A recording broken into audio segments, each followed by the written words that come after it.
And welcome back. You are listening to The Business Show, and it's our pleasure to welcome Rob Lees from Mortgage Who's Choice. completely throwing him into it today. He's just walked in. He's just sat down. He's barely had a chance to get his headphones on. Welcome, Rob. Oh, good to be here. How you going? Yeah, good, thank you. Yeah? It's the last week of the financial year. That's right. EOFY. Yeah, this is sort of more of an accountant EOFY. thing. EOFY. Yeah. But you know, I was working on this on the weekend, so I thought, look, we might go through a few things that people need to do if you haven't done them already and preparing for the end of the financial year. Because you're running out of time, aren't you? Yes, checklists. Yep, there's not much time left, that's 4 for sure. days. Yes, that's yes. for sure. So what are some of the checklists that we should be thinking about? I'm going to take notes. Yes, Well, I probably will need to There's as a well. few things, and a lot of this relates to businesses and so on, but for individuals, certainly if you've got an investment property, you need to get a quantity surveyor out to do a depreciation schedule for you, so you can actually claim deductions for the depreciation. And it is changing at the end of this year, so it's probably important to get that done.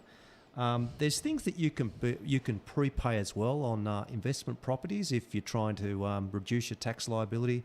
So you can prepay some of the outgoings like strata and rates, insurance, and even interest. You can prepay that for a year. So if you're trying to offset some other, maybe you sold a property. If you're lucky and enough you've to got have some some cash burning a hole in your bank that's account. Right. If you're trying to reduce your tax liability, you'll need to do that. Obviously, 30th of June's Friday, so you need to get onto that now. Also, other personal things.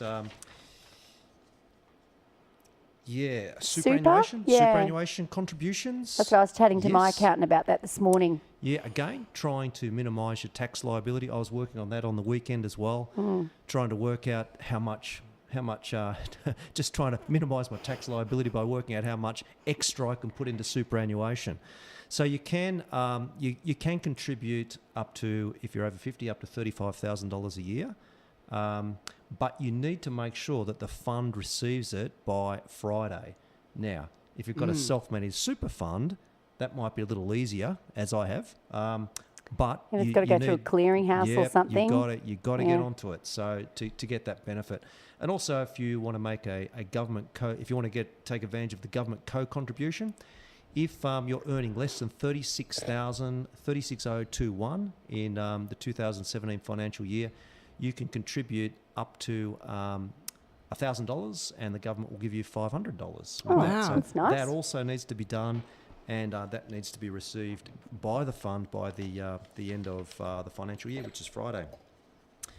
Just on the work-related expenses too, if you're claiming that this year, there's only 2 methods. Do you remember how there used to be 4 methods? You used to be able to choose one of 4 methods for claiming. No. You didn't know? For- Oh, really? for I'm surprised, claiming- Andrea. I haven't been an employee for 17 It's years. That could be when why. You're self-employed. Oh, It's- really? Oh, okay. Well, there you go. But look, there's only 2 methods now. It's either the option where you claim 66 cents per kilometre for every kilometre travelled for business up to 5,000 kilometres per year, or you keep a logbook. Yes. Yeah. So Right, okay. all of So I that- knew about the logbook. Yes. all of that Okay. needs to be Well, done. so you only need one option, so you're okay then. Oh, okay, cool. yeah. I have got a logbook sitting in my car, and Is it filled in?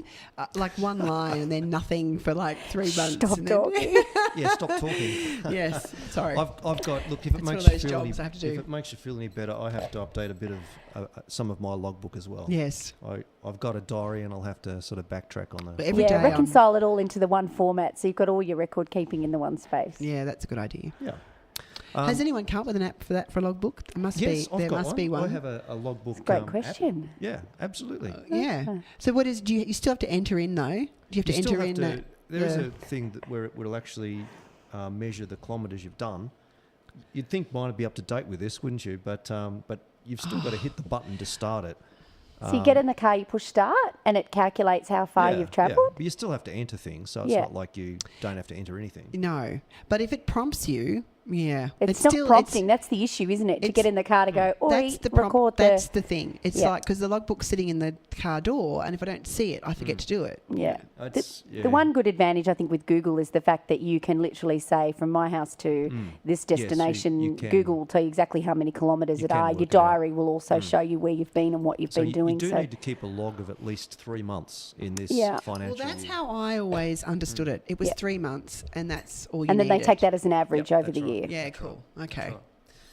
On superannuation as well, this is probably more for people with self-managed super funds. If they've rolled over to a pension fund, so within the superannuation environment, you've got your accumulation super, then you've got your pension stage. Oh, there's my phone. I didn't get to turn that off. One of those days today.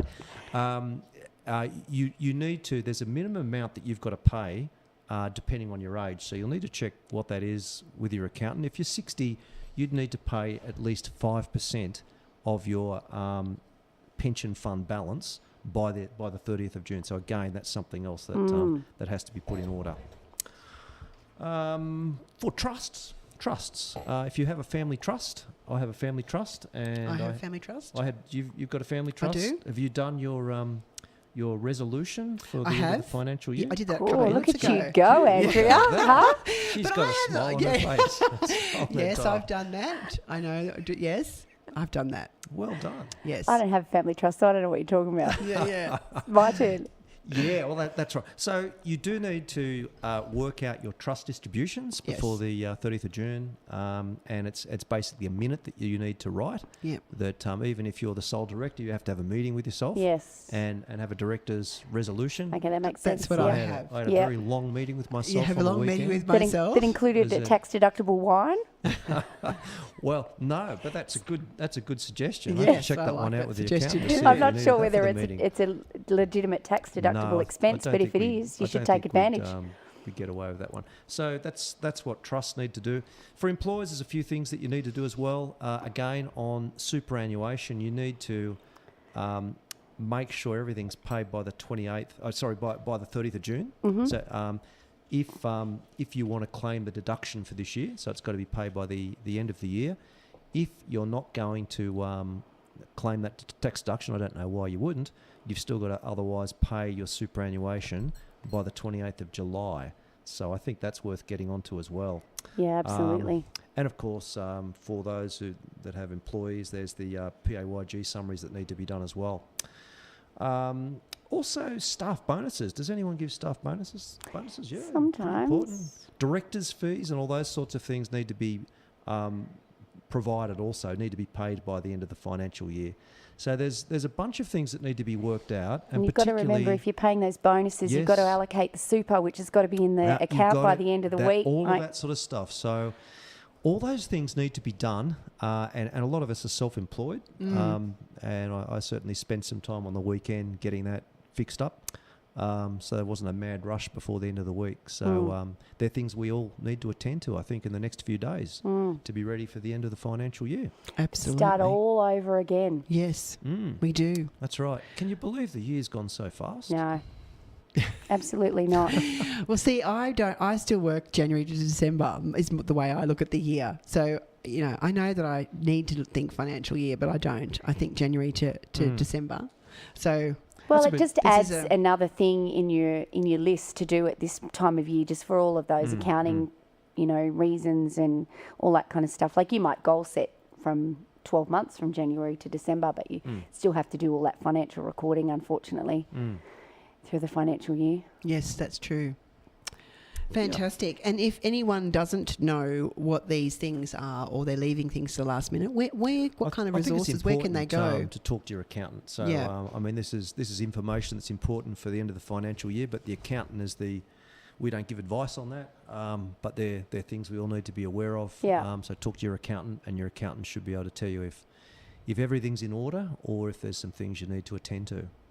So listen, Rob, we got a bit of time today. sure. Do you want to share with us? So we get to Friday, and we get all of our finances in order, and then Saturday is the 1st of July, and that's quite exciting for some people, first-time buyers in particular. Yes. Do you want to talk about that? Big changes coming through, yeah.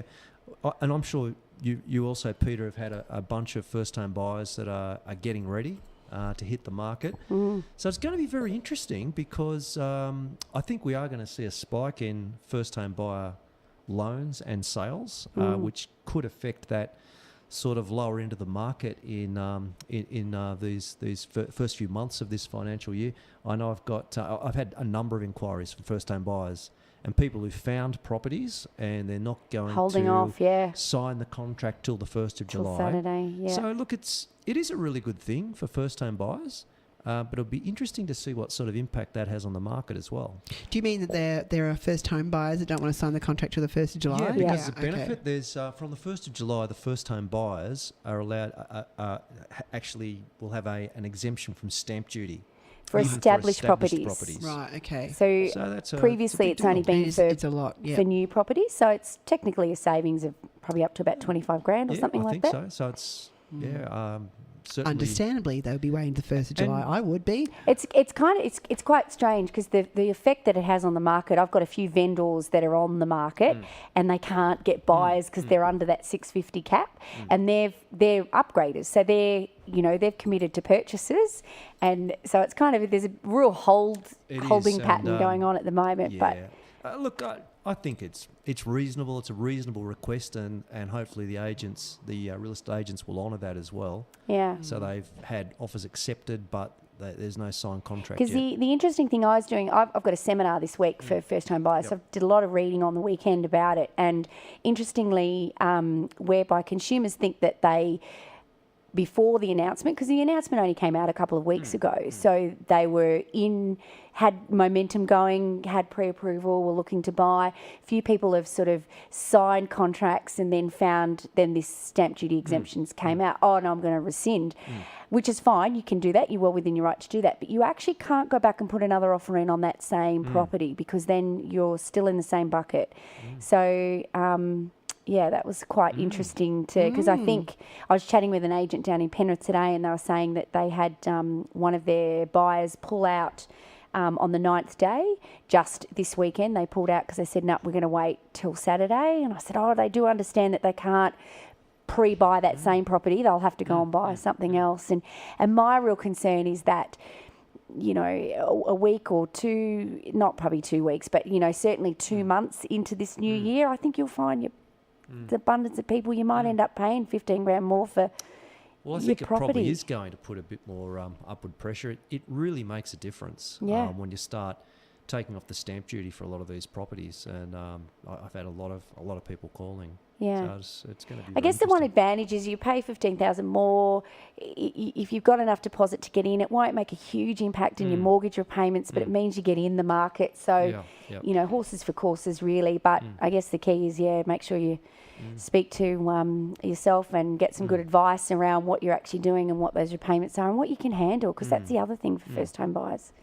Just because there's a freebie out there doesn't mean you necessarily, is the right opportunity for you. Yep, Are you ready? That's right. It's a big responsibility, a mortgage. Definitely. Sound advice always. And if people would like to know more from you, Rob, they can always reach you at Hope Street, Blaxland, or in Penrith, and you can call them on 4739 9749. That's right. Fantastic.